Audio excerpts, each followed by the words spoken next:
Jorgensen, the next president of the United States.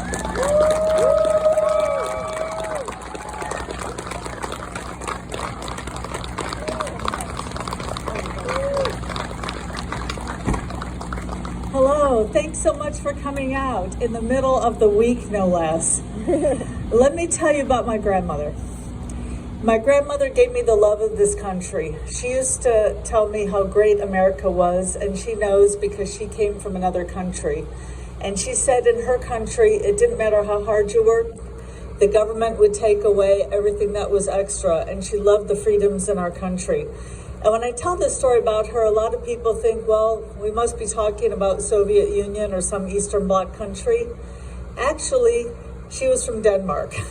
And she loved this country because she could work and earn what she, and kept what she wanted to keep what she earned. And again, listening to the story, you might think she grew, she's telling me these stories in a great mansion. Actually, she told me these stories in her trailer where she and my grandfather retired to, although she would often correct me and tell me it's a mobile home, not a trailer. But she thought it was much better to live in her trailer, in a wonderful neighborhood actually, than she did in Denmark when she couldn't make the decisions that she could make. And this is why I'm running for president, because what I want to do is I want to bring our country back to the same country that she came for, a country of freedom and liberty. We need real change, and that's why I'm asking you to vote for me for President of the United States.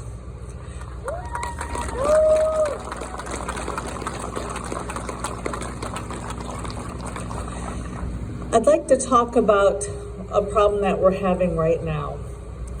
One stage towards ending our overpopulated prisons is to look at the war on drugs. Drug gangs have been created and empowered by the fact that they operate in an underground economy.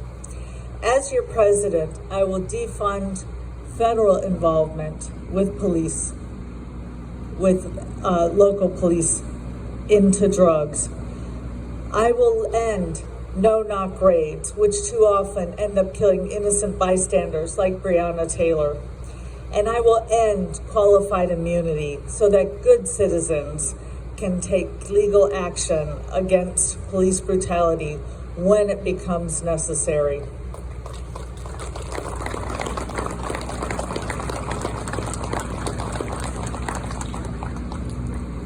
Our healthcare system is broken. It's not working for anyone. My heart breaks for the millions of Americans who have been left behind, those families who have been bankrupted. For decades, we've heard politicians in Washington say that the free market simply isn't working. Well, I've got news for them. We haven't had a free market in healthcare in almost a century. When I hear these politicians say we need Medicare for all, what I hear is VA hospital for all. The VA hospital is among the worst in our healthcare system. In 2014, the VA falsified its own data to show compliance. We cannot wait for the government bureaucrats to decide who lives and who dies. As I see it, the biggest issues at the very core of the American healthcare system is the lack of insurance. Not the fact that people don't have insurance, but the fact that the people who do have insurance don't have real insurance. The way real insurance works is it's only for unexpected costs, such as your car insurance. Now imagine if your car insurance paid for everything, gas, oil, car washes. You would have absolutely no incentive to drive around looking for the lowest priced gasoline, and gas stations certainly wouldn't have any reason to lower their prices or to compete against other gas stations because they get paid by the big insurance companies anyway. That's what's happening to healthcare.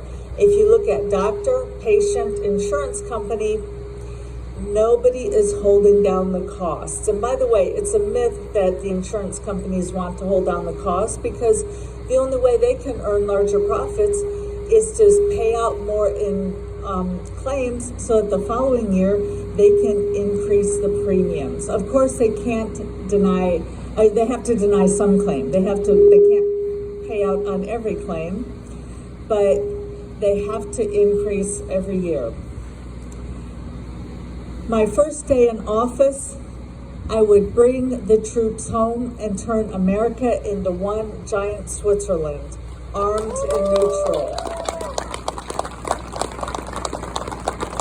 We spend more on our military than the next 7 countries combined, and we are in almost 100 different 50 countries around the world, which doing that wouldn't be as bad if it were helping, but it's simply making matters worse. All we have to do is look at 9/11 and see how bin Laden was able to twist around our actions and use it as propaganda for people who flew airplanes into buildings. Now, of course, there's no justification, and of course, we can't stop every attack, but we can stop going over there and making it easier for them to use us as propaganda. Last, we need to get rid of the IRS and the income tax. The IRS taxes Americans at every turn, and the tax system is so complicated that most people need a personal accountant or a tax lawyer just to get through the system. And this system also probes every nook and cranny of everybody's personal lives.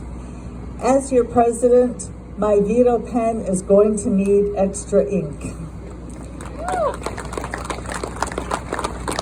Much of this runaway spending is made possible by the Federal Reserve. When the federal government isn't able to raise taxes, it simply spends more money. If you look at our money system, since the Fed was originally installed, our dollar has lost 96% of its value. As president, I would first audit and then abolish the Fed. It's time for the government to balance its own checkbook the same way that Americans have to balance theirs. We face a lot of great challenges, but we faced such challenges before, maybe even more difficult challenges, and a lot of people think that this might be a very difficult obstacle to overcome, but I believe we can do it because I believe in you. I see America through my grandmother's eyes, a place where the rights of individuals are greater than the power of government, a place where liberty means minimum power from the government and maximum freedom, a place where the American dream isn't a dream at all. It's real and it's right there in front of you because you made it happen. Thank you so much.